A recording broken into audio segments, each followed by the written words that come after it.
right, welcome everyone. We're going to go ahead and get started. Can I have a roll call, please? Certainly. Mr. Antoine? Here. Mrs. Bonnick? Here. Mrs. Bowman? Here. Mr. Boyer? Here. Ms. Chahaki? Here. Mrs. Eichhorst? Here. I'm here. All right, let's stand for the pledge, please. I pledge allegiance to the flag of the United States of America and to the republic for which it stands, one nation, under God, indivisible, with liberty and justice for all. Okay, do I have a motion to approve tonight's agenda? Motion? Motion by Rice, support by Bonnick. Bonnick. Any questions before we? Okay, all in favor? Aye. Any opposed? All right. We are going to get right into our Bulldog Spotlight for tonight. All right, thank you. Good evening. We have a guest tonight stepping into a new chapter of the Bulldog Spotlight, and want to accomplish a couple things this evening. Introduction, a little bit of information, and then actually some affirmation. So let me welcome to the podium Kathy Dickens, Executive Director of the Four County Community Foundation. I asked Kathy for a little bit of background because I wanted to speak to fact and not my summary of what I know about Kathy, because we've known each other for several years now. Kathy is a strategic and mission-driven philanthropy leader with more than 30 years of experience in grant acquisition, educational leadership, and community development. Since 2019, she has served as the Executive Director of Four County Community Foundation, where she leads regional giving strategies, cultivates donor and partner relationships, and advances initiatives in rural healthcare, mental health, food security, and education. Over her career, Kathy has secured more than $60 million in competitive funding for schools and nonprofits. Her background also includes decades of K-12 educational leadership, as well as adjunct teaching roles at the college level. So we're excited to have Kathy here tonight. I put the mission of Four County Community Foundation on the slide because had not read that before, Kathy, if I'm honest, and when I read it, I said this so exemplifies the work of you and the organization. So Kathy wants to talk a little bit about Four County Community Foundation, some of the impact that they've had on Romeo Community Schools, and then we're kind of bringing some attention to a special education fund that we've kind of reauthorized this fall. So I'll turn it over to you, Kathy. All right, very good. Well, it's my pleasure to be here tonight. Thank you very much for having me. Thank you for your dedication to public education. We need advocates like you in this world, so we greatly appreciate you. I've been with the foundation for, about 7 years, and in my tenure, it didn't take long at all to understand that the Community Foundation, Four County Community Foundation, is a very strong advocate and grant maker to all of our local school districts in our service area, including Romeo. And so we have collectively, across all of our grant making over the years since 1987, have given back to our community about $15 million.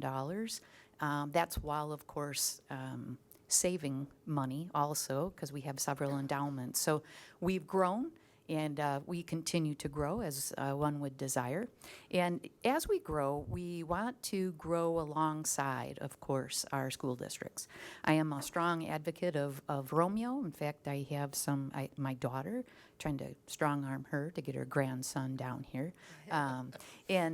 So I love everything that you're doing, of course. And every quarter, we give grants quarterly. We have a grant review committee. And, it's commonplace that we have school district applications in there.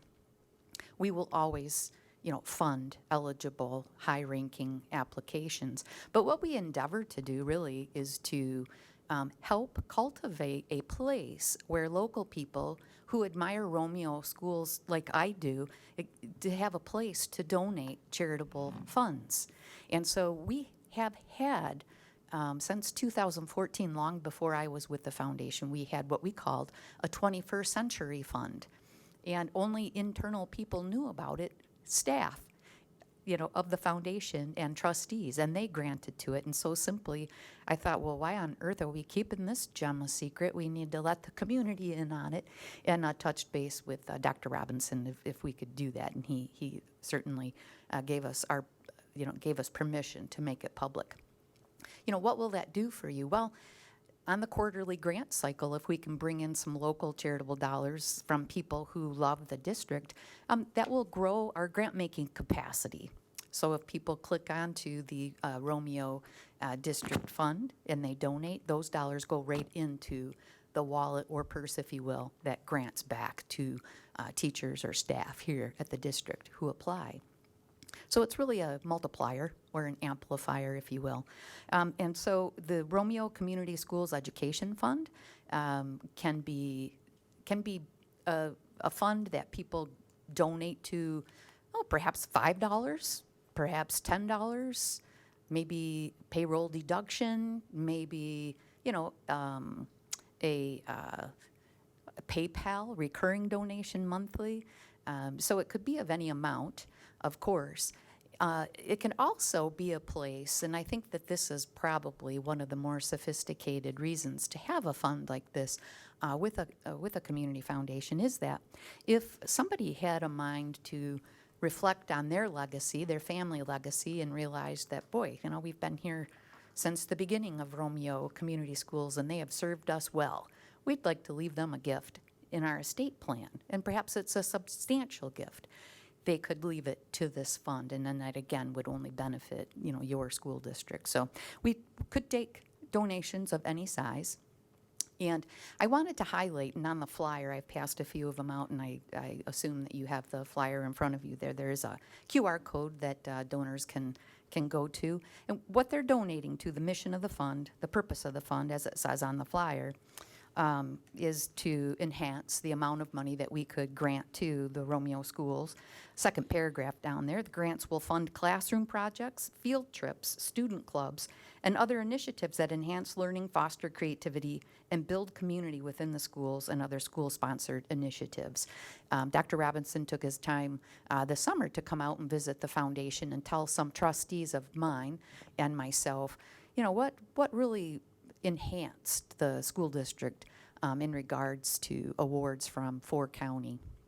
He and other superintendents honestly stated that, the grants are wonderful when they can supplement. If a teacher has an activity that they otherwise just didn't plan for, you don't always know of the latest, greatest, right, during the summer. So if they have a great project that they'd like to initiate with their students, but it's on the expensive side, these grant dollars can come in and kind of save the day and provide a grant to do that thing.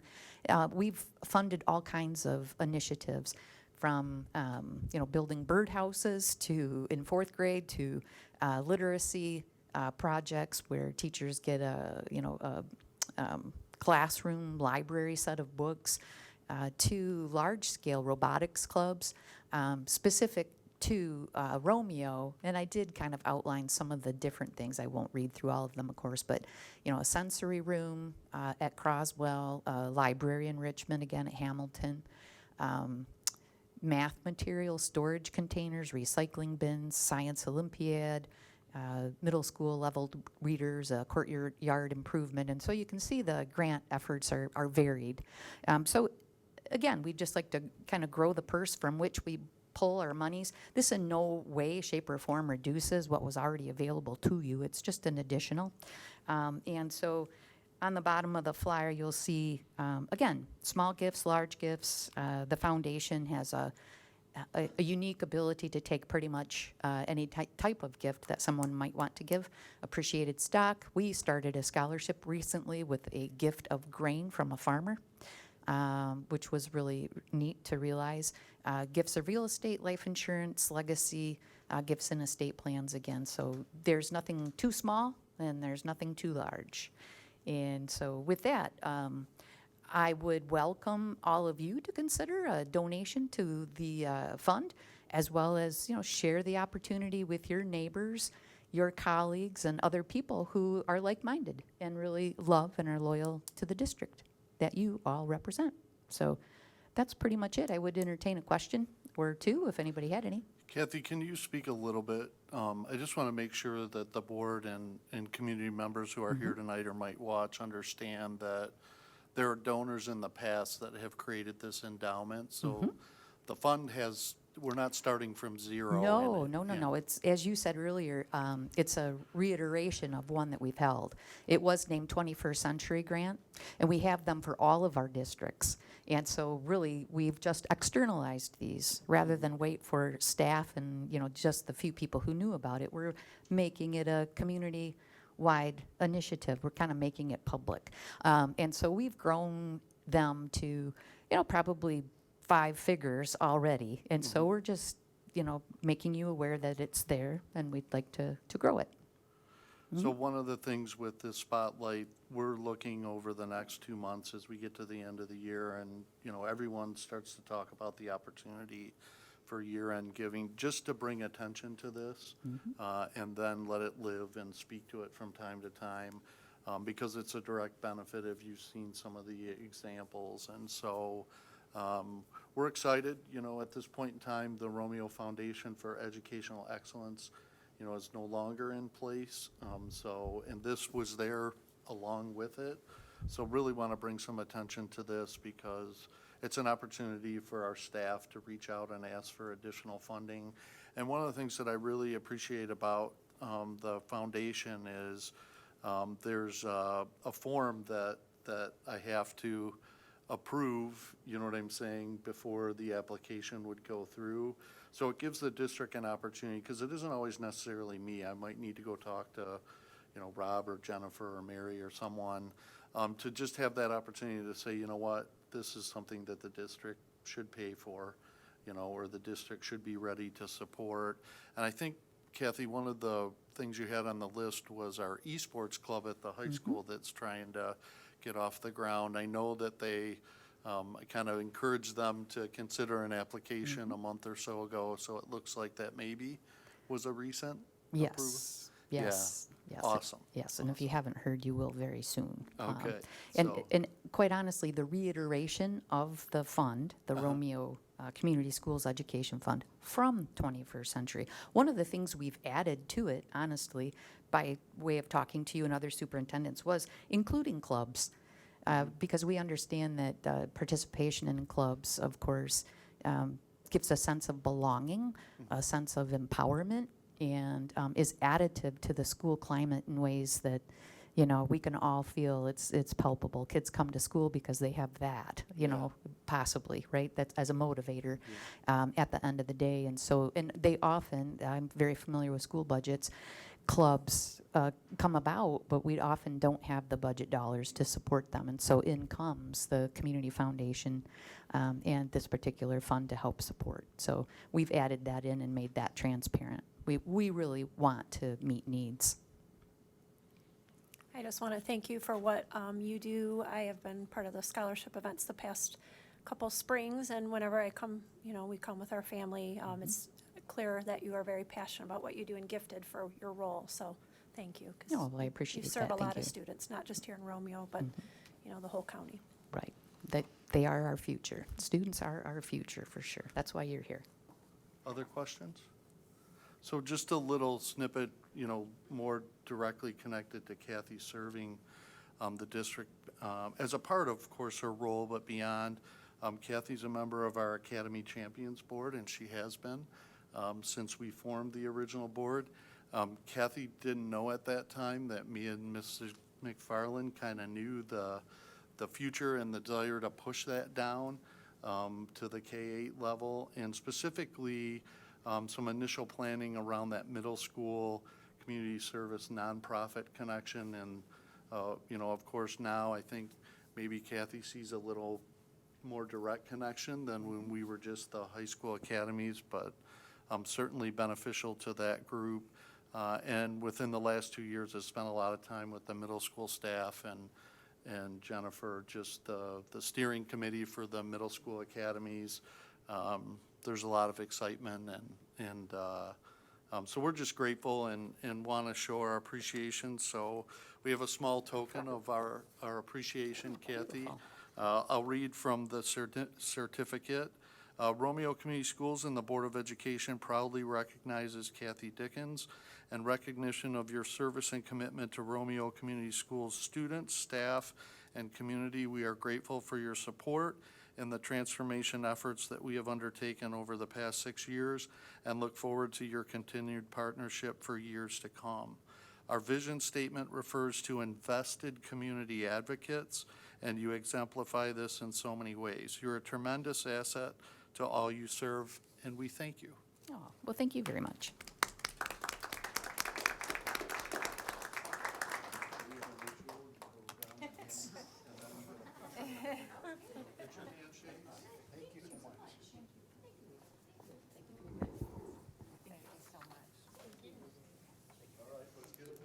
Oh, a picture.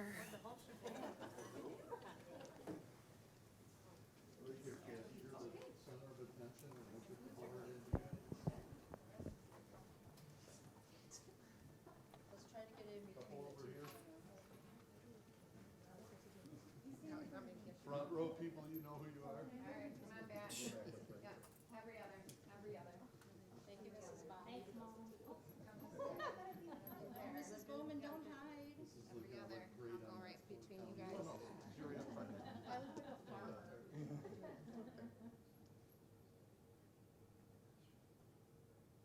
looking good. All set. Thank you. Thank you. I look like a farmer.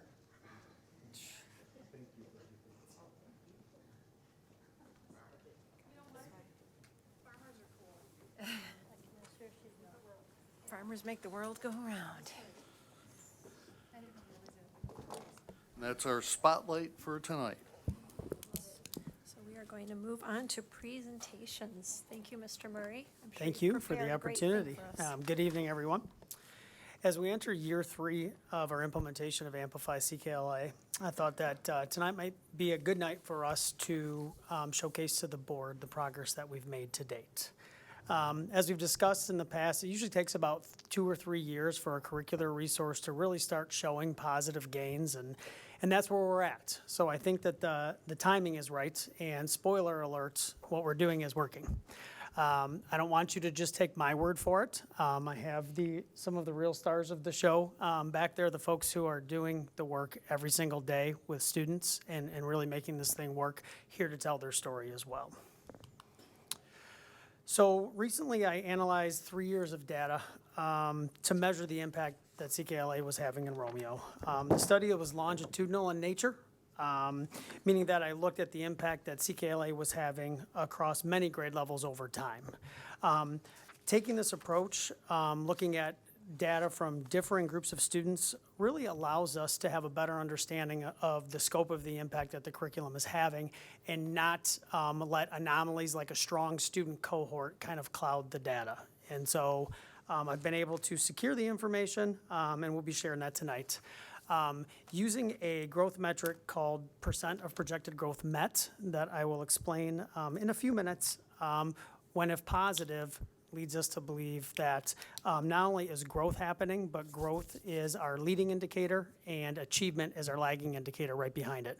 So as students continue to grow, achievement will follow as well. And then, you know, when we look at data, obviously tonight, we'll be providing you kind of a 30,000-foot overview of how things are going, but internally, we look at data at a lot deeper level. We look at building data, we look at grade level data, and we look at classroom data to make decisions about where resources need to be allocated and also, you know, where additional supports might be needed for us to continue to step forward.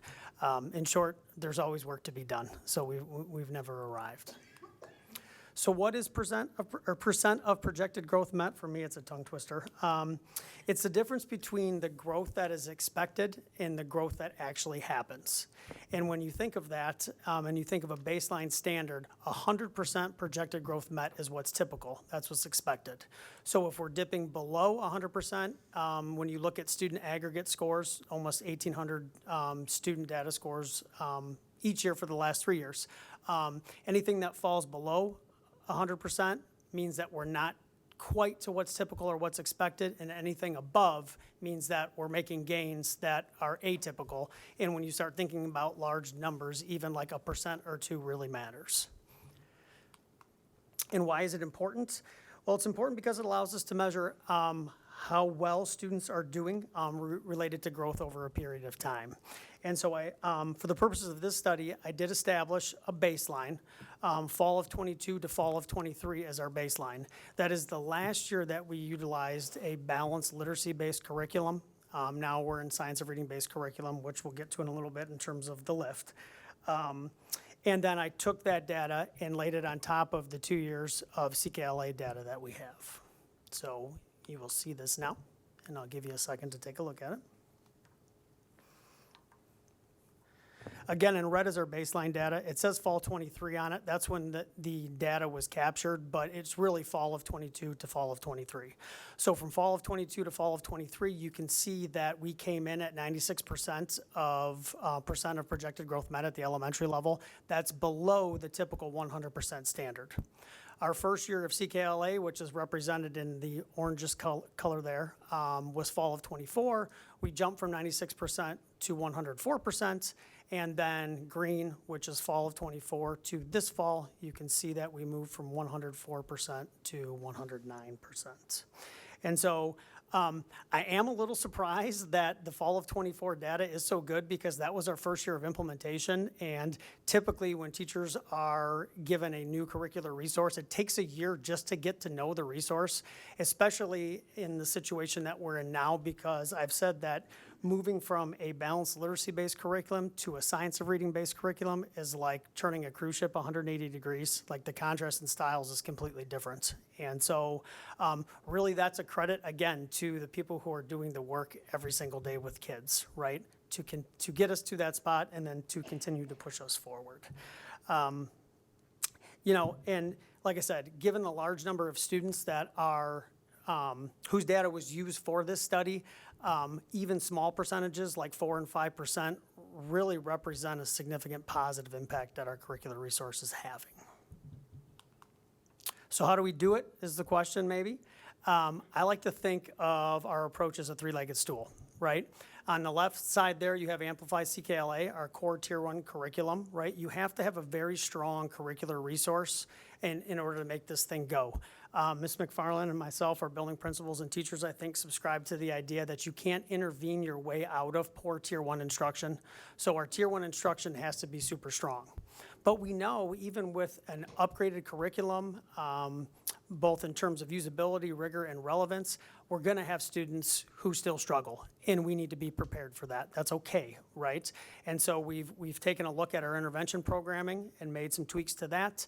And then we also have an additional resource in IXL that gives students the opportunity to have a personalized experience in filling skill gaps, while also serving as an accelerant for kids who don't have skill gaps and who need to move beyond our Tier 1 curricular resource. And so I am by no means the experts on this portion of it, but these folks are. And so we do have some guests tonight. We have Katie Reddick and Lily DiLorenzo from Washington Elementary, who are going to talk about their experience with CKLA in the general education setting. Stacy Smart, our reading specialist from Indian Hills, who is going to touch on how intervention programming has changed since the implementation of a science of reading-based curriculum. And then Lisa Wychek will close out the presentation, helping the board see how IXL is just been utilized in a very positive way overall when it comes to elementary ELA programming. So Lily and Katie, if you want to start, come on up. Don't be shy, it's okay. Could I just ask a question? Absolutely. What data did you collect? The data was collected from NWEA, Oh, right, okay. which is our screener tool. Exclusively? Exclusively, Okay. yes. Again, when the beauty of percent of projected growth met is it's not a static number in terms of just a 1-year achievement measure, right? Students are tested 3 times a year, so it gives us really good growth data. And like I said, with growth as a leading indicator, achievement's lagging, it's just behind it, but as growth continues to move, achievement will continue to move as well.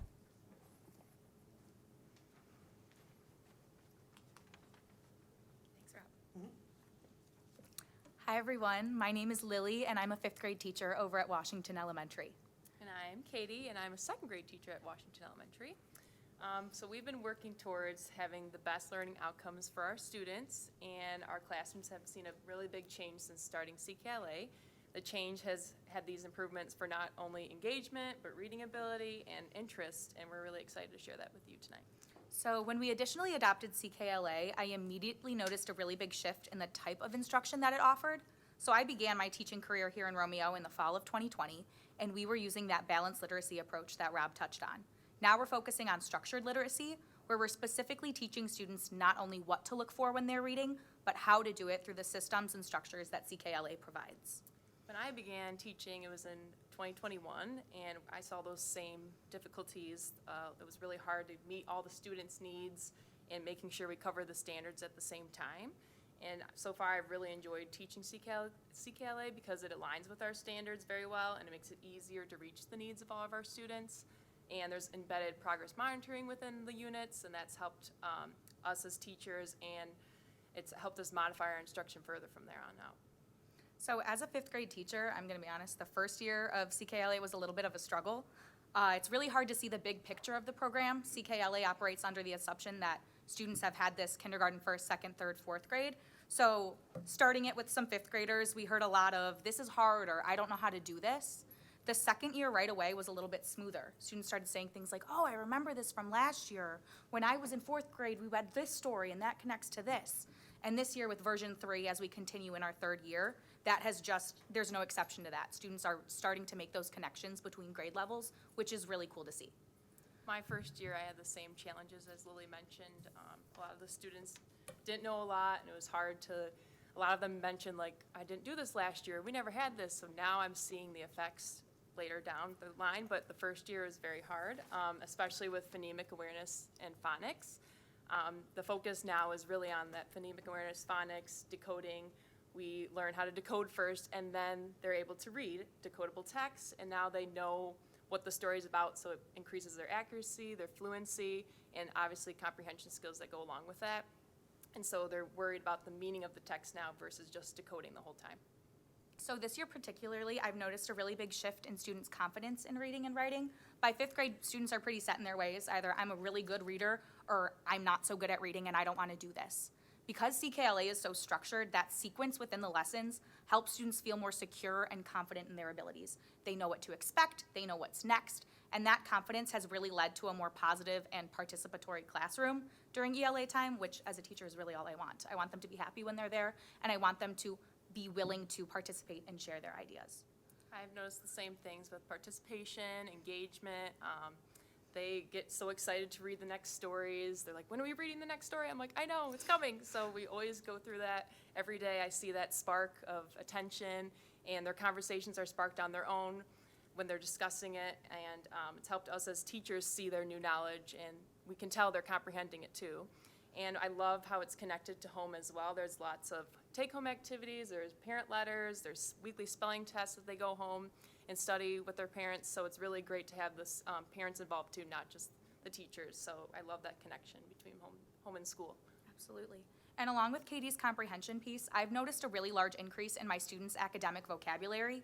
Within the curriculum every day, here's your vocab words, and you see them immediately in the text. And I actually hear my students using their vocab words during their conversations, which means that which means that they're listening to what I'm saying and they're applying it to their lives. So they're getting it and they're using it, and that's all we want. And although it's only been 3 years of having CKLA, and now we have year 1 of version 3, we just see so many changes in our classroom. And second grade, especially now this year, they've had it in kindergarten, first grade, and now in second grade. So I really see the impact that it's been making since then. And I'm really looking forward to the future. So far, my fifth graders have had it in third grade, fourth grade, and now fifth grade. So I'm really looking forward to seeing it build from the bottom up in our grade levels. We've already seen a ton of benefits, and I'm really looking forward to see how that works in the future. Thank you guys so much for coming, for letting us share. Have a great rest of your evening. Thank you. Stacy, I'll give you the clicker because I know you got some action here. Yes, I have animation in my slides, so I was like, I need a clicker. Hi, I am Stacy Smart. I am the reading specialist, Indian Hills. Thank you for having us this evening. It would help if I was on the right slide, huh? Okay, so I am going to talk to you about how reading intervention has changed since the implementation of a science of reading-based curriculum, and really the powerful benefits that we have seen in a short time span. Because even though CKLA, we're in our third year of implementation, with our new reading intervention, this is Indian Hills, this is our second year of it, and I'm like blown away by the positive impact that I have seen in 1 year. So, reading specialists have a primary reading intervention system that we use called MClass. MClass is literally an all-in-one intervention suite. It is a one-stop shop for reading specialists to go to. And I'm going to tell you all of the exciting features that it has to offer. MClass offers detailed benchmark reporting for reading specialists. So reading specialists, there we go. So reading specialists very quickly can see at a student level, at a class level, at a grade level, where students are falling compared to the grade level expectation. It sets that stage for who might need additional reading support. And it also tells us what they'll need it in. MClass also provides bi-weekly progress monitoring. So every other week, progress monitoring for these children that need reading support. That is critical in ensuring that students are making the necessary gains that are needed in their reading skills, right? This is really what tells reading interventionists, reading specialists, if what we're doing is working with them. And if it's not, what do we need to tweak? Along with this bi-weekly progress monitoring assessments, MClass provides progress monitoring graphs and really powerful aim-line data projections. At Indian Hills, my students in my reading department look at their aim-line data projections after we progress monitor. And we're able to say, look, we are on track to meet this grade level expectation, or we still need to work at it, but we are headed in the right direction. MClass is centered around focused lesson sets.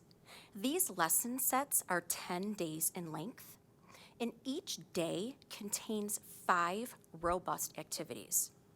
Now, we have the students for a half an hour, right? We are completing 5. When I say robust, they are robust. We are introducing skills, we are applying skills, all within that same 30 minutes. It is high-paced, it is highly engaging. So when I tell you that students love to come to my Indian Hills reading room, they genuinely love to come, and I truly believe it is because of these robust activities that we are providing them with. Now, these lesson sets are focused on 2 reading skills. So it is giving the students a ton of opportunity and experience to really apply these reading skills, right? If we think about that, in 10 days, they are experiencing 50 activities that are centered around 2 reading skills. That is why we are seeing the results that we are seeing, right? Now, one of my favorites, I took that out. One of my favorite components of the MClass intervention suite is the goal setting features that it has. At Indian Hills, my reading department students and myself, we sit down frequently and we set goals together based on the data that we have in MClass. We track these goals, we look at our progress towards these goals, and it's a great motivator for students. So let's look at some of this positive data that I keep referring to. Now, this is only at Indian Hills that I'm going to show you this data, right? All of our other buildings do use MClass, but I just have access to the Indian Hills data. So, not every student receives MClass assessments. Let's preface that before we dig deeper into this chart, right?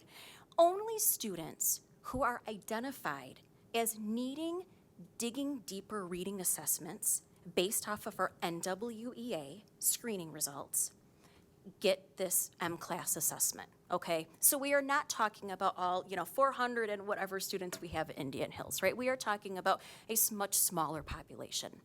If you look at my chart that I have for you, within that purple box, you can see that within 1 year, just 1 year of M-class implementation, our students who scored well below benchmark, that is that red bar, in the fall of 2024, significantly decreased compared to this year's beginning of the year assessments from 53% to 37%.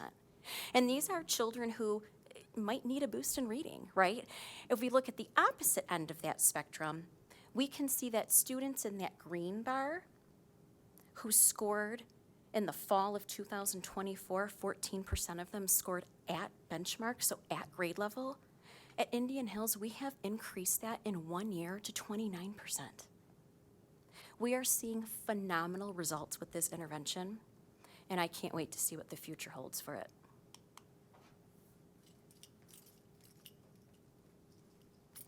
Thank you, Stacy. Certainly exciting to hear about the growth for our intervention students as a result of M-Class. Now I'm going to talk about that third piece of that three-legged stool that Mr. Murray spoke about, and that is IXL. So IXL Math is something that has been available to our students in Romeo for over a decade. But this is only the second year that we have brought IXL ELA, which is English Language Arts, into the fold of our instructional programming for our K through 5 students in Romeo. And IXL ELA is a digital practice tool that offers additional support for our students in targeted areas of reading. So this is what would be considered a Tier 2 resource for our students. It's a complement to our core instruction, a complement to that CKLA grade level instruction that everybody is getting. In IXL ELA, students are served practice opportunities in 4 specific areas of literacy: reading strategies, vocabulary, writing strategies, and grammar and mechanics. And in all 4 of these areas, we know that all of our students have something to grow upon in each of these areas. What's great about IXL is that it is not a one-size-fits-all program. It is not that everybody gets practice opportunity in this specific skill or that specific skill. Instead, students take a quick diagnostic assessment at the early stages of using IXL, and the system pinpoints specific instructional areas within those 4 components of literacy where they may need support. And it's great because for some students in some areas, they may be performing below grade level. And so the system serves them practice that is about gap filling, backfilling some of those gaps from instructional areas that were from earlier grade levels that maybe they weren't ready for at the time, maybe they didn't have robust instruction in at the time. Now they're getting some of those gap filling supports. For other students, they may be right on grade level, right on target with their needs. And so the system serves them practice opportunities that are simply an enhancement to our core instruction. And for some other students, they may be performing above grade level. And so the system pinpoints and serves them opportunities to accelerate their learning so they can continue growing as well. And in some cases, a single student may have skills that meet all 3 of those needs, just like this picture that's up here. Here we have a 3rd grade student, and in some areas, they have some gaps that they need to fill that put them below grade level. In other areas, they're performing above 3rd grade level, and they're getting skills in that instructional component that are meeting their needs there. So this IXL is a great complement to our core instruction, and it allows us to target our students' individual needs. I want to show you some data because I know that's what we're all looking for here. And this data is from just these first 2 months of school alone. In fact, we haven't even been in school for 2 full months yet. And students at Indian Hills in grades K through 5 have already answered over 140,000 questions in IXL ELA this year. But what do those questions matter? Well, because as students answer these questions, they have opportunity to practice these skills, utilize the videos and other resources within IXL to beef up their skills. These 140,000 plus questions have resulted in our students gaining proficiency or mastery in over 6,000 new skills in less than 2 months of school alone. These are skills that may be complementing their core instruction, filling in gaps from earlier years, or prompting them forward in their learning ahead of grade level. It is really exciting, and by the end of this year, we know that those questions jump to the millions and those skills are in the tens of thousands. But IXL is not just a set it and forget it digital program. In fact, our teachers actively and strategically use the information they get from IXL to also directly support our students. So there are a variety of resources in IXL which our teachers can use to help them pull small groups together of students who may have some similar skill gaps or similar skill enhancements so that those teachers can work on a small group in a group jam with students and provide some guided practice. Teachers can also flexibly assign specific skills for students, individuals, small groups, or the whole class to work on, skills that might support what they're doing in CKLA at the moment, or may even support their preparation for some of the high-stakes testing that our older students have to do. So IXL has become a really important component of our overall instructional program in Romeo. It is that one of those Tier 2 resources that complements our CKLA in Tier 1 and also relates to our M class in our interventions. So we've been so proud tonight to share this third year update, in some cases second year update to these curriculum enhancements that we've made in elementary ELA. And we're excited to continue the work to help growing all of our students as readers, writers, and communicators. Thank you.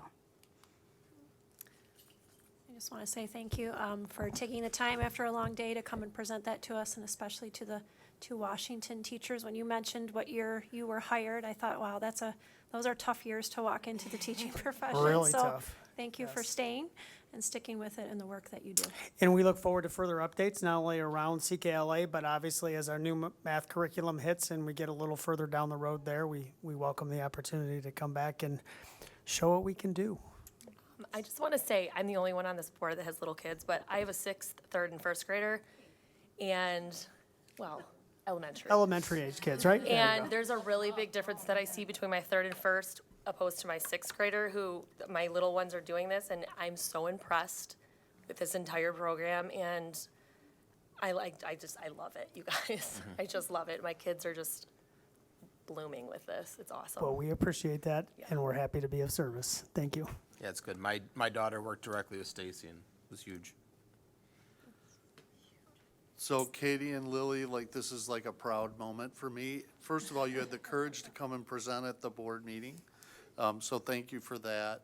And one of the things that we talked about when we began this journey of adopting viable curriculum that's a significant expense is the power that it has on new teachers. So our veteran teachers certainly are benefiting from this, but as we bring new staff on, and for these two ladies, they came in, they had a year or two in the former program, so that might actually have been better or more refreshing, but I'm grateful, and for Stacy and Lisa, thanks for coming and taking your time to talk a little bit about Indian Hills. I would tell you that the results that we're seeing from Indian Hills are extremely similar, and Washington are extremely similar across our buildings, and so appreciate you guys coming out and talking about this, and you can go back and brag a little bit in the lounge tomorrow. All right, we are going to move on to our consent action items. This is the approval of our general funds, approval of financial reports that we were sent, wire transfer reports, purchasing card expenditures, and then the minutes from our a special meeting held on September 22nd, our regular meeting of the same date, and our workshop meeting, which was held a couple weeks ago. And then the policy reading, which is a first reading of 4003, the employee salary schedule that was in the policy notes. And again, this is just a first reading. So we will still have time to ask questions after tonight. But do I have a motion to approve consent action items? Motion. Motion by Chahaki, Support. support by Antoine. Any questions? I just, on item G, the workshop meeting minutes, it probably should legally say that I'm not there and that Say it's that? 6 yeses to everything. Okay. 'Cause I You wasn't- were there, but, Well, I'm not allowed to vote. right. So Okay. it should be denoted that way, and Were I there did miss virtually. part of it, Okay. so. Just the voting part should be switched to 6, I guess I would denote it. Do you have that? Yep. Okay. All right, motion with that agenda by Chahaki, second. Support. Support by Bowman. Oh, I'm I sorry, thought we already Antoine. had a second. That's what I We already thought, did but get a I second. figured, oh, I'll Any other support it questions or again. comments? All right, all in favor? Aye. Any opposed? All right. We'll move on to informational updates and new business. So our communications are very timely to like tomorrow night around the county school board's meeting and the presentation prior. So thank you for those that are able to attend and represent. I don't have anything else on, that we've received. We have 3 subcommittee reports for tonight. So we have, yes, we have 3 subcommittee reports. I'm going to start with facilities, followed by security, and then policy. So Mrs. Chahaki, if you want to begin. Okay, so for facilities, we went over the rooftop unit progress at the high school, and that the 2 units are delayed until next summer due to structural concerns. Mr. Irvin presented the current district-approved change order and gave an update of contingency funds for each project. The resolution presents a change order request to rebuild and install new concrete collars and structure for stormwater compliance. The financial impact is $445,600 out of the 2021 bond contingency fund. We discussed the elevator project and the timeline change due to the delay in the contract. The Filter First initiative was discussed along with our custodial service contract renewal options. And we also discussed reflective signage at the entrances of the high school parking lot and main entrances to improve visibility. And that's it.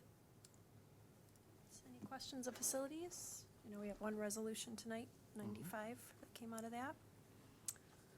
All right, moving on to security. Okay, we met on October 6th at 5 PM. It was a lengthy meeting, so I'm going to try not to drag this on too long. Meeting was called to order at 5:05 PM. Our first discussion item was the student conduct reports. Dr. Robinson and Ms. McFarland presented the draft of the September student conduct report, for review and discussion with the committee. A student conduct report will have 3 sections as discussed in prior conversations with the board: due process hearing summary, behavioral threat assessment, and severe discipline incident summary. Principals will be instructed to use the 36 official codes in PowerSchool to ensure data consistency across all buildings. This will be necessary for the upcoming PowerSchool behavior support software that we recently voted on. It's our intent to, well, we were asking, and it's their intent to create custom PowerSchool behavior support software reports. It will provide a quantitative report of student conduct, and it'll be developed and shared with the board as we've been asking. There's a need to standardize how these behavioral incidents occur across all buildings, and that will streamline everything for teachers, administrators, parents, and so on. We confirmed that it was going to give the board more visibility in the behavior across the district. Board members also pointed out that this type of report has been asked for before in prior current board members before some of us new ones came on. The committee was supportive of the format of the report and understands that future months will likely have more. Dr. Robinson was also thankful about the opportunity for us to improve the consistency in our documentation across all buildings. Next, we talked about a SHIELD briefing update. that has been going great. Mr. Thomas said that they're happening weekly, sometimes more, depending on the need per building. And the system has been well-received by Shield staff, administration, and parents. I've also had parents come to me whose students, may have had incidents in a building, and they were very thrilled to know that security employees in the building knew what had happened prior and before their child came to school, and their student felt confident coming to school. So that was really, really great to hear from parents in the community. Next, we discussed a digital detox event. We're still working on a date for that. October is not going to pan out. We looked at November. That would be with Mr. Kenny Spears and Positive U. We're looking into possibly sometime in 2026, but that still is up in the air. We discussed a VERT training protocol. There was a brief discussion and clarification sought from board member about what our active shooter training for staff shares in regard to responsibility to students in an active shooter situation. Next, we discussed elementary security. A question was raised as to why elementary schools lack a dedicated security presence. A parent had contacted the board and proposed implementing a program with security in the elementary buildings, recommended another company, but as you know, our district uses Shield. Since we partner with Shield, we discussed the pros and cons. Shield emphasizes a human-first approach through de-escalation and threat assessment compared to some of the other companies that we discussed. It was also asked and discussed if having a Shield employee assigned to elementary buildings would be intentional, how to make that intentional without that Shield employee turning into like just another lunch monitor or, what we have parents that fill those roles for. Should we decide to pursue that down the road in the elementary buildings. We also discussed the potential blended role of another SRO contracted between Washington Township. We're going to discuss that further with Sergeant Petrikowski and Sam Praviti, the Washington Township Supervisor, to see what a potential option is for that down the road. And that was it. I just want to add too, I know we spent a lot of time in the subcommittee meeting discussing the behavior report outs to the board. And I do, because I know we have administrators in the audience and I'm sure some that watch it. I just want to emphasize that this has been something we have asked. This is not something brand new. And in the last, since the new board, since we've had a big changeover with board members, it's something that we've been asking for in different avenues, and it's just taken a while to fine tune it. So in no way is this a got you type report. It is truly so that the board has a pulse on what is going on in the district, so that we serve, all our constituents well, and make sure that, we are working together as a team and not having, people working in isolation. So I just want to stress that. Thank you for pointing that out in your report. We are going to move, are there any other questions for security? Okay. All right, then we will finish up with policy, please. Okay. We met on October 15th. All members of the policy committee were in attendance. We reviewed several updates and proposals across district policies and administrative regulations. So I'll go through them one by one. For policy 2002, learning and achievement.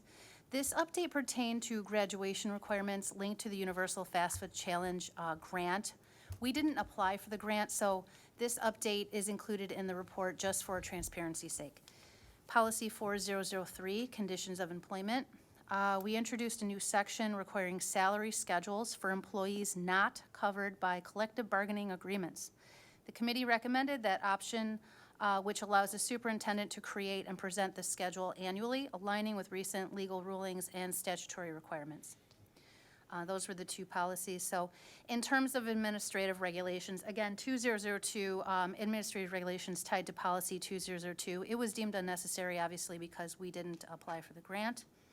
Regulation 3006, updated to reflect a Supreme Court decision allowing parents to request accommodations based on religious objections to curricular materials, with the role titled Leader of Academic Services to maintain flexibility as titles change over time. Regulations 3010, concerning field trips, was revised to shift approval authority from the superintendent to the principal or supervisor and to mandate background checks for all volunteers. Regulation 8007, .1 and 8007.3, there was an address update for the reporting office, so not much there. And then we looked at revisiting a couple of behavior-related policies. So for policy 2006 on personal electronic devices, members of the policy subcommittee supported a bell-to-bell or away for the day restriction requiring devices to be off and out of sight during instructional time. Implementation details will be developed with input from building principals during the November meetings. It is our intention to aim for a district-wide rollout after the holiday break. We also looked at the bullying policy, which was discussed in light of recent incidents at Romeo Middle School with clarification that current policies already address bullying and cyberbullying per state law. Parents are informed of the right to request investigations if dissatisfied with school-level resolutions. Regarding student appearance, concerns were raised about enforcement of dress code. While the policy wording was deemed sufficient, principals will be reminded to consistently enforce it utilizing the policy and administrative regulations already in place. Policy 4005 prompted further discussion on political and ideological symbols in school buildings. The committee emphasized the importance of maintaining a consistent, stable environment for all students, and that all spaces within the Romeo School District are welcoming and safe spaces. Using symbols and polarizing language to imply otherwise is detrimental to the entire student body. Additionally, the committee addressed a concern from the REA about outside tutoring activities. It was agreed that while the district does not approve private tutoring, employees should disclose when they tutor district students to employee services for awareness and potential liability considerations. And that will conclude our policy update. I have a question about the last one. Is that implying, and I know Ms. Butler isn't in here in case she's the one to ask this. She stepped out for a minute. Are we implying that teachers should not be tutoring on their own? They are, or is it? No, they it should just used to, not doing it under the the district previous label? regulation said that the student's current principal should approve, and that's what we reviewed at the request. So we have moved that to the principal isn't approving outside Okay. tutoring. They can do It's- on their own, It's the and it's. teacher who's doing it Yep. should disclose. Okay, And our policy and regulations already say it doesn't happen on school property and that. Just to employee services. okay. And I think a key point too is it's not the students that you're serving. Correct. Not the students in their classroom. In their so own they can classroom. tutor other Yep. Anything else? No questions? We're gonna move on to superintendent's report then. All right, couple other things from academic services, Mrs. McFarland?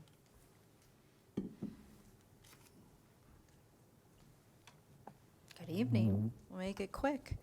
Our second annual, I can say annual now, Academies at Romeo Middle School Nonprofit Fair will be held November 6th. I'll get you the time, but I know it's in the morning. I want to say like 9 to 11:30-ish. So we have 55 confirmed participants so far, and I know Mrs. Racevich is working on a couple more. We have some new people joining us, which I think the kids will be excited about. This year, we're really going to be focusing on our sixth graders, having more time to talk with each of the nonprofits that they choose and are selected to see, and any new seventh and eighth graders. I want to hopefully next month, the middle school team will be here to update you even more, but I'm really excited about the 7th grade Stream Leaders engagement that they had last week. So we've partnered with the Clinton River Watershed Council, and each 7th grade team, I think it was Tuesday, Wednesday, Thursday, went out to Wolcott Mill, and there were 6 different stations. It was through their science curriculum, and they did some water quality monitoring, data interpretation. I heard about a hike through the woods.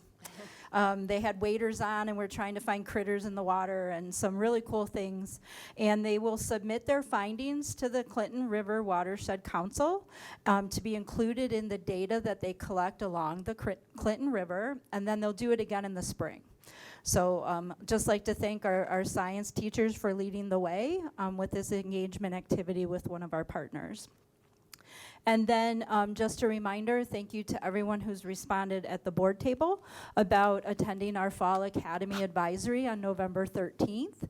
And this is our annual meeting to report to our partners about successes and maybe some challenge areas.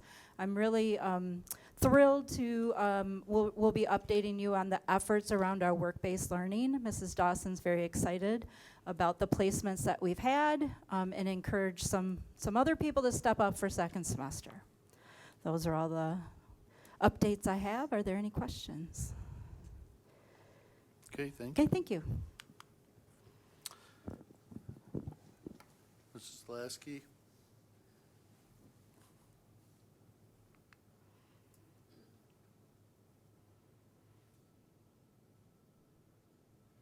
So wanted to take the opportunity tonight to have Vicki present our preliminary fall count information. Yes. So the fall count it is preliminary, so I want to be clear that this will most definitely change, and it never goes up.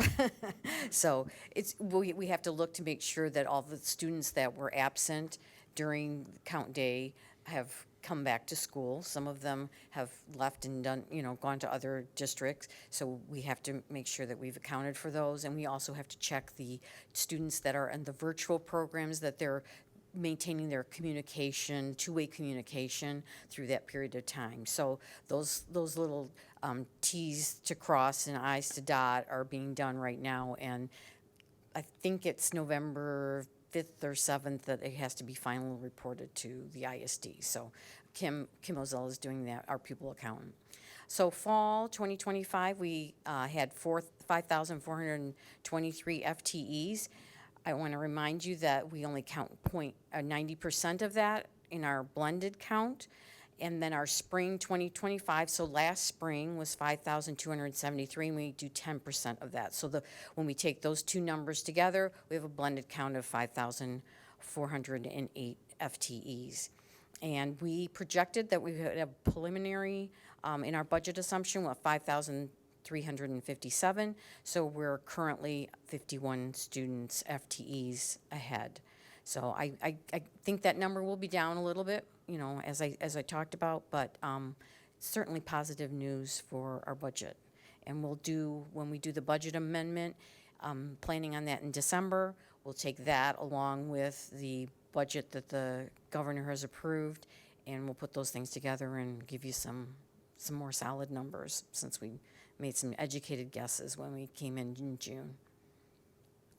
Any questions?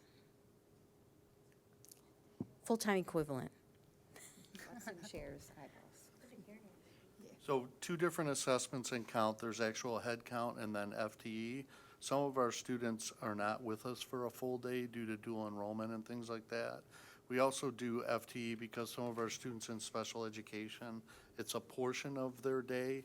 So they're a 1.0 for a head count, but we're looking at funding them, special ed, a portion as FTE, special ed, and a portion general ed.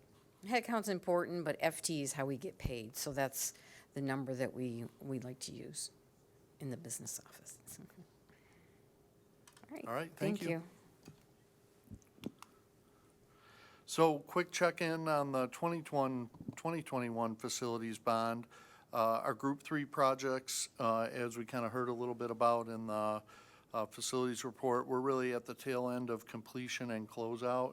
2 active projects, the 9th grade academy, the final area of classroom renovation is within a couple weeks of wrapping up and being turned over.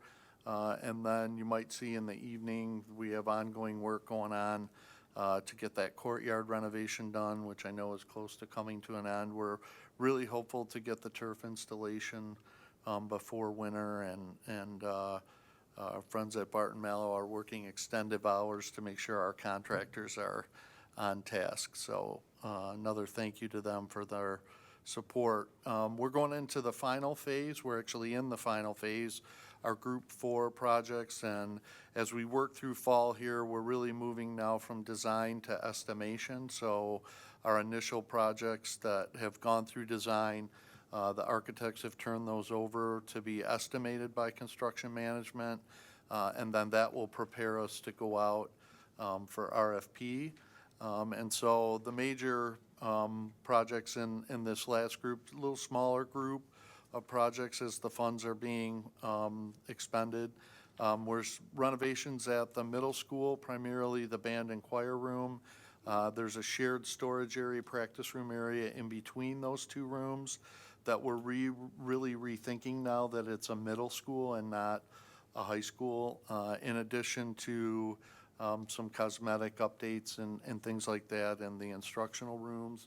The theater classroom, from a theater standpoint, especially when it was high school, you might refer to this as the green room, but we're really renovating that space, not only to support the middle school theater productions, but also the extensive classes that we teach during the day. So we've got some plans to renovate that. We've got elementary and early childhood center restroom renovations. The playgrounds at Indian Hills and Hevel, they're phase 1 renovations that will complete that at all 5 of our elementaries.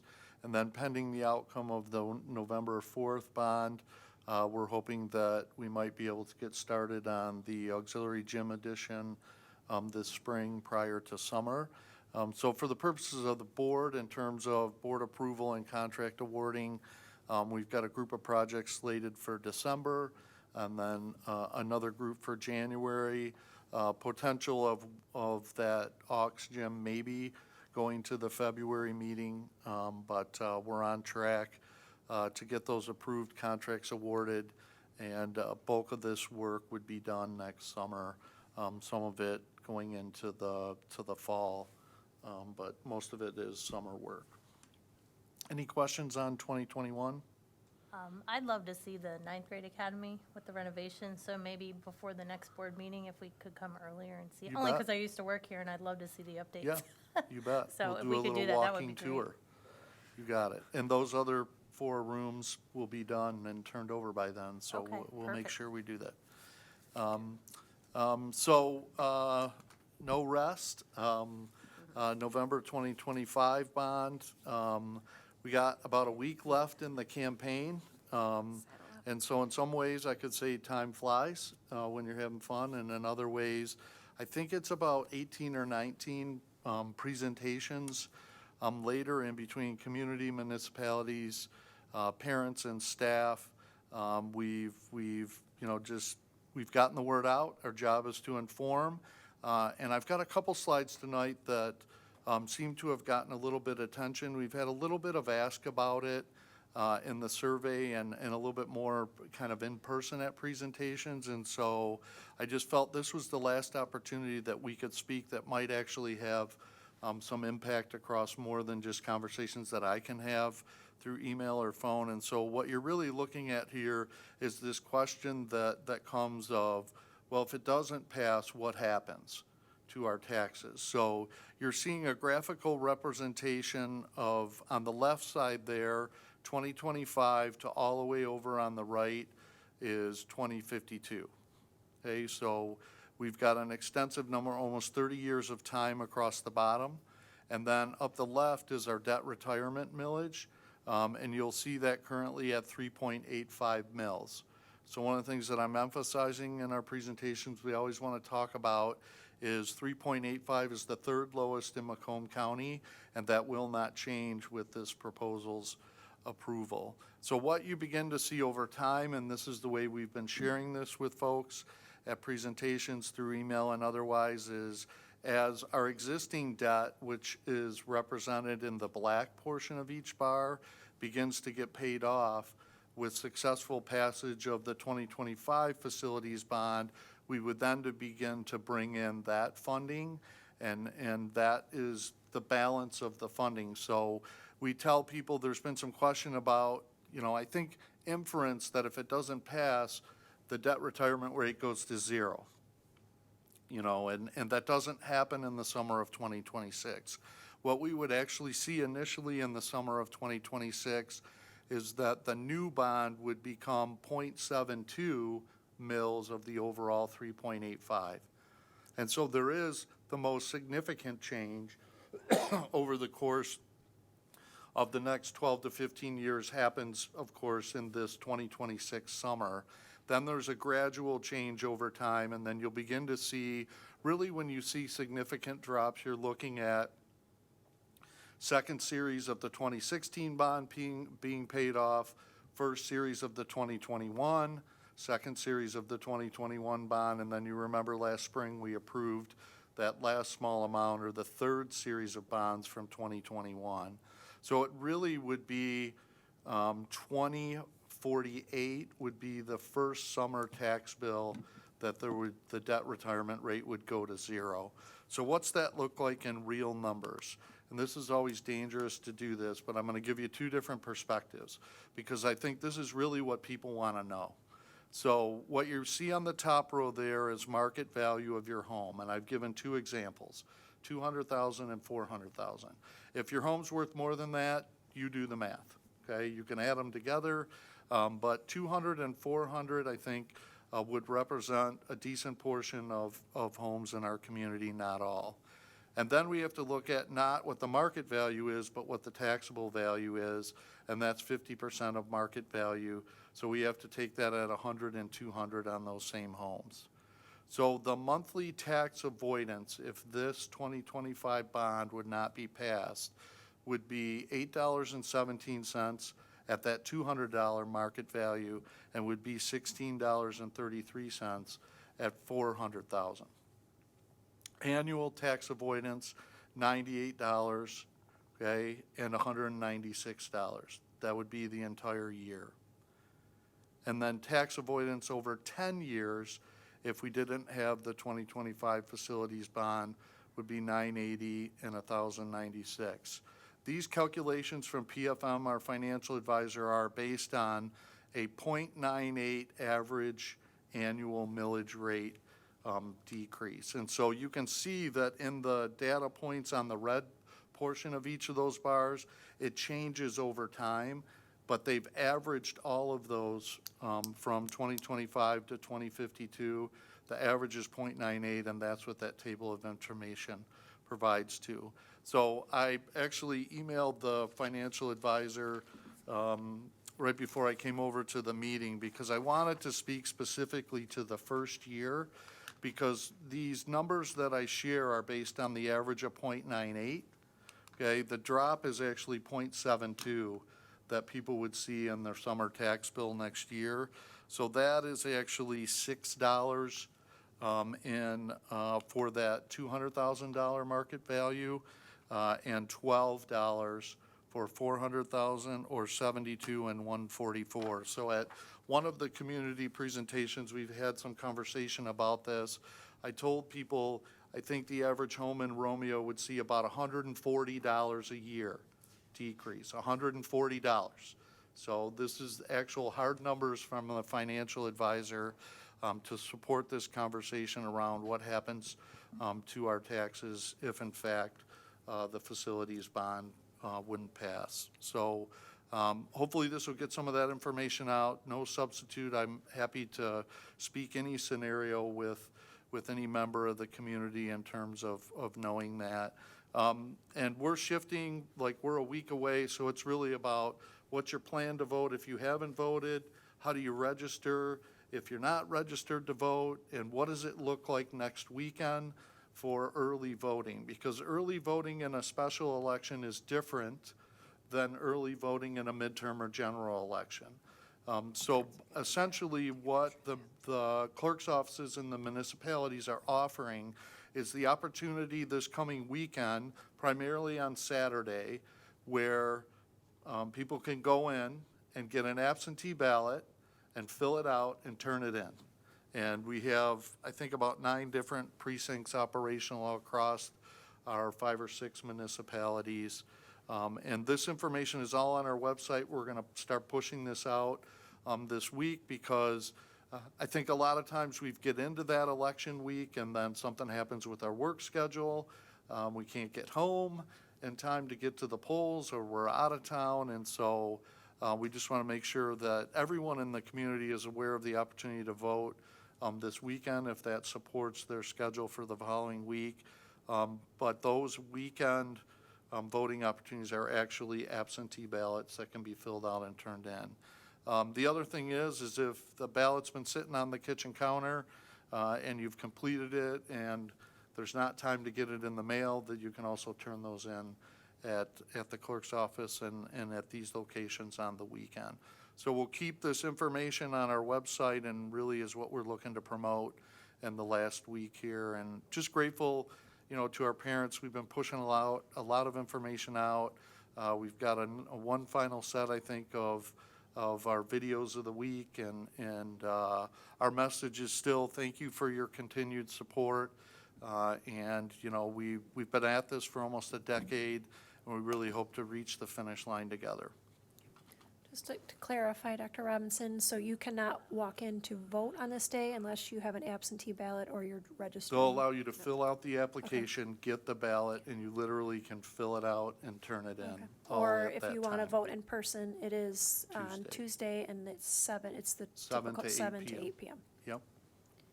Well, and I just think one more, if you go back to that slide that shows what you wouldn't pay if you didn't approve it.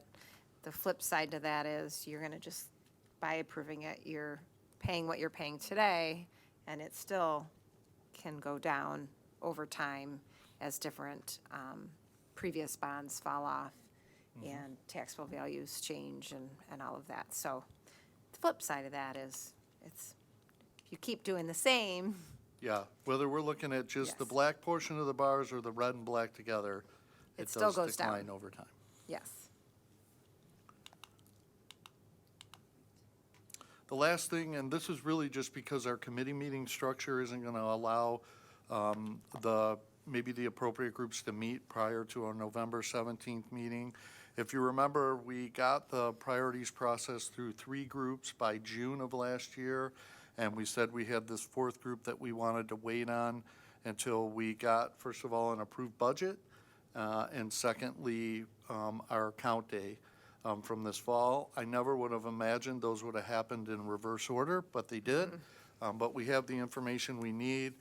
So we'll be moving forward with the board with some refresher information on those last 2 priorities, the operations department supervisor position, and then some dedicated funding for Academies Connected programming that Career Tech Ed isn't able to cover. And one of the funding mechanisms from the state that we spoke about in regards to that second one was that transportation categorical that provides specific transportation funding, because a lot of what we're talking about in that second priority is actually transportation, busing kids to different field trips and activities, some that we've even heard about tonight. And that did get approved, that did get continued in the state budget. So more to come on these as we look towards our November meeting. Any questions for me? All right. All right, I do have one public comment, but it will come in the second public comment time, as it does not pertain to the agenda tonight. So we are going to go ahead and move on to our regular action items. So I'm going to begin with Employee Services Resolution 93. That was the personnel update that was in your packet. So moved. Moved by Bonnick. Support. Support by Bowman. Any questions? Okay, all in favor? I, sorry. Okay. Opposed? All right, motion passes.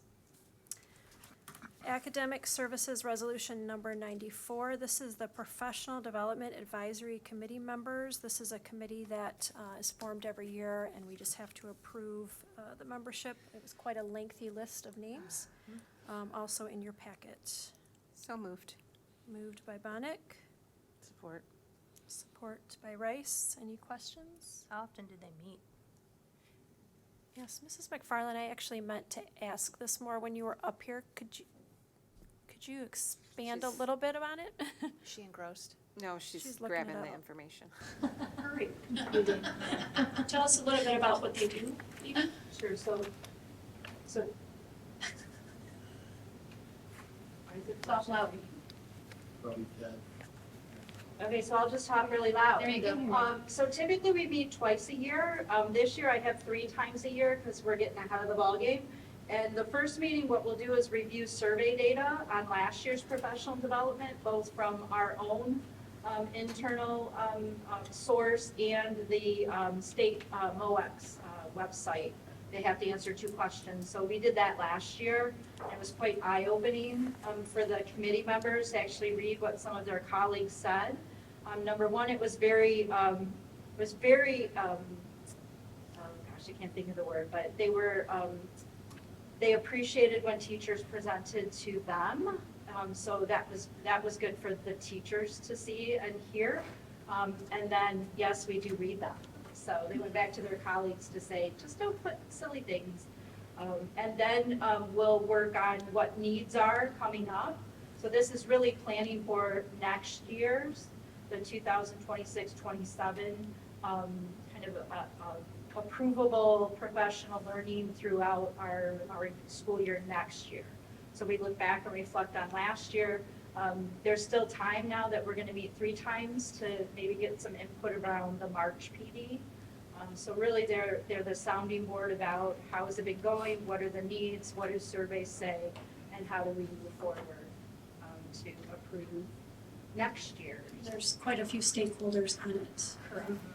Yeah, and by law, you have to have this because we use professional development for instructional time, and a majority of the team have to be teachers. It's good to know you actually read those MOEX, because when I fill those out, I'm like, who's reading these? All right, good to know. Good to know. Yeah, so Romeo does read them. Okay, good, thank you.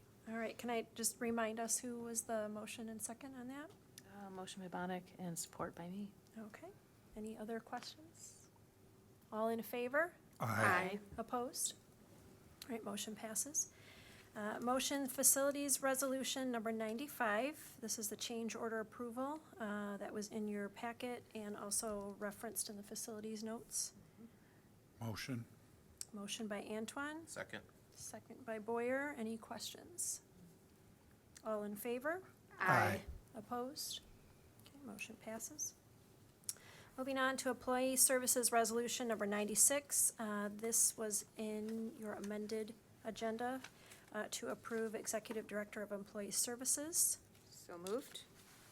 Moved by Bonnet. Support. Support by Chahaki. Any questions? All right, all in favor? Aye. Opposed? Okay, motion passes.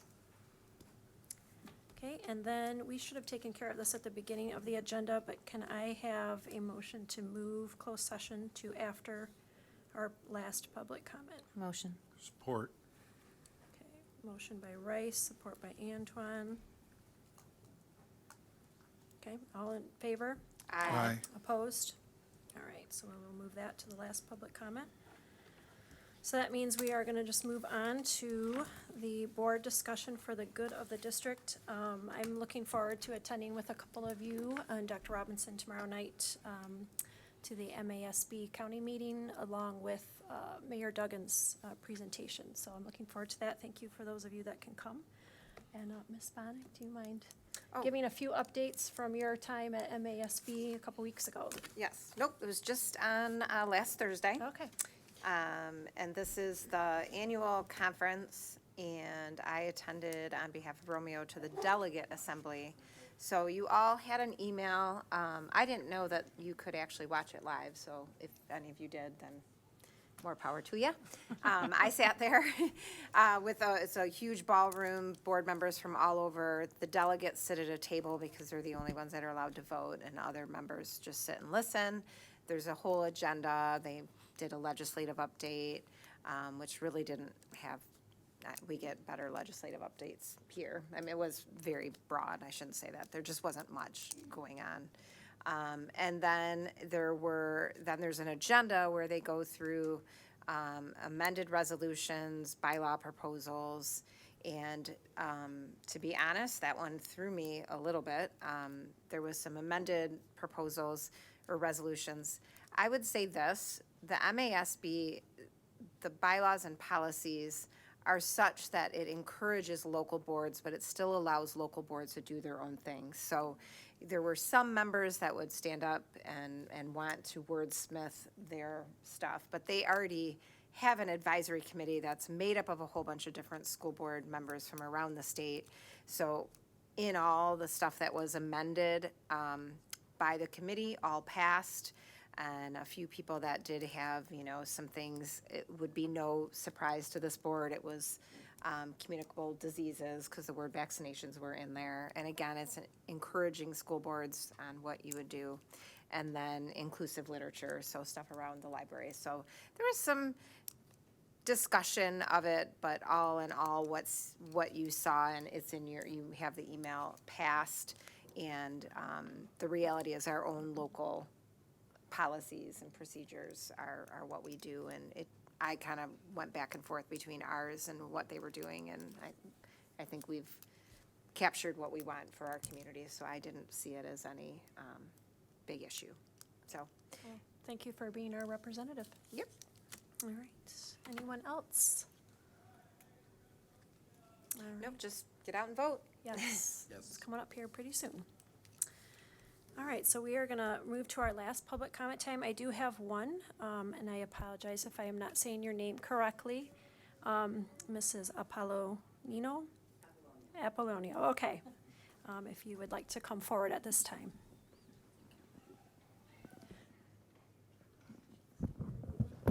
Sure you were hitting the right button? It's working now. Is it working now? Yeah, it's working. Okay. I have a pretty loud voice anyway, so you'll have to excuse me. I'm a little under the weather, so if I cough, I apologize. Good evening, Mr. Superintendent, members of the Board of Education, and distinguished members of the Romeo Community Schools community. My name is Francesca Apollonio, and I'm here as the parent of Jackson Estes, a student in your district. I come before you with a heavy heart on behalf of my son, who for over a year has endured repeated bullying by a fellow student.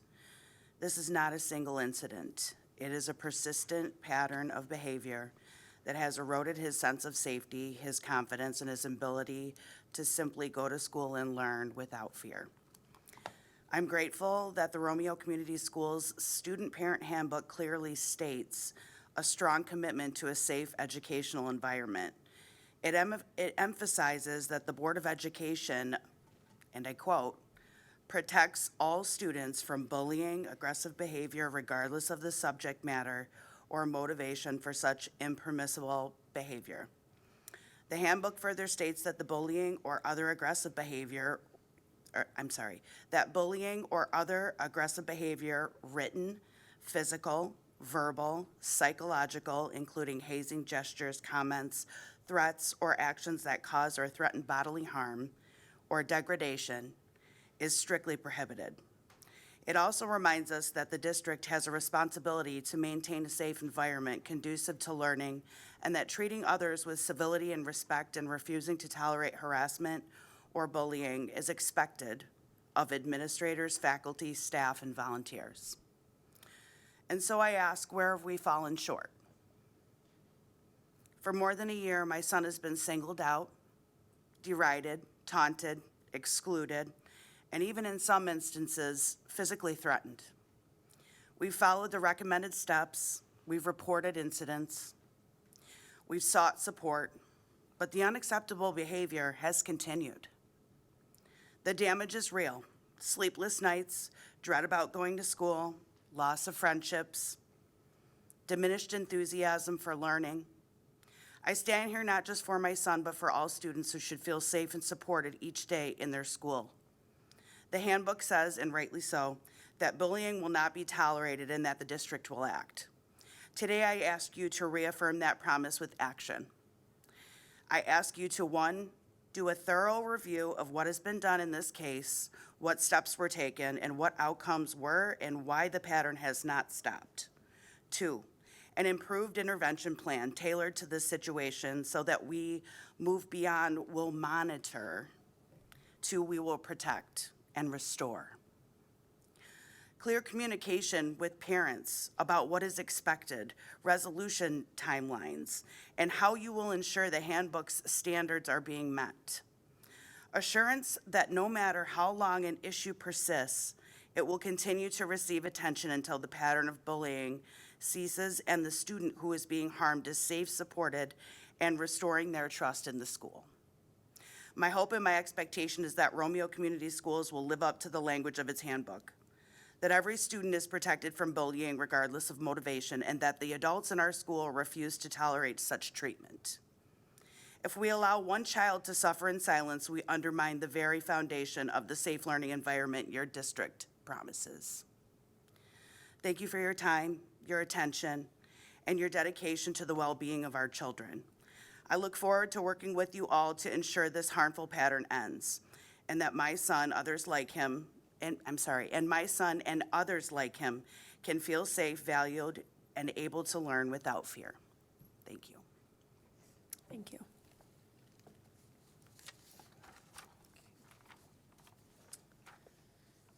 All right. Thank you, and I will turn this sheet into you for follow-up. Do I have a motion now to go into our closed session for the purpose of attorney-client privilege? So moved. Support. Okay, moved by Bonnick, support by Antoine. Can I have roll call for that? Mr. Antoine? Yes. Mrs. Boddick? Yes. Mrs. Bowman? Yes. Mr. Boyer? Yes. Mr. Hockey? Mrs. Eichhorst? Yes. I'm a yes. And just a reminder to the public, we are not coming out to vote on anything, so that will be the conclusion of our public meeting time. Thank you.